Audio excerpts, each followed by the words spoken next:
Chaque joueur commence une partie avec 2 fous. Ils sont situés de part et d'autre de la dame et du roi.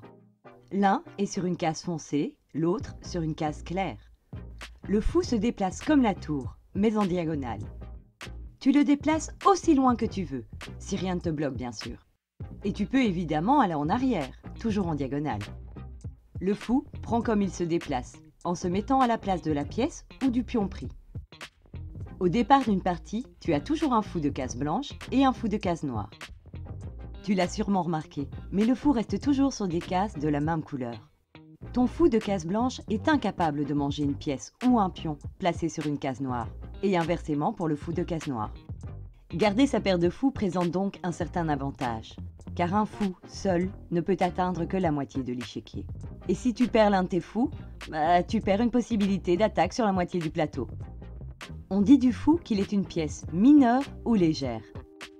On lui attribue une valeur de 3 points, ce qui est mieux qu'un pion, mais égal à un cavalier et moins fort qu'une tour, une dame ou un roi. À 2, les fous sont vraiment plus forts.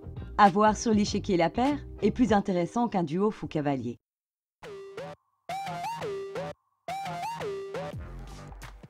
Sais-tu qu'aux échecs, si tu touches un pion ou une pièce, tu es obligé de le ou la jouer, à condition bien sûr que tu puisses le bouger ou la bouger.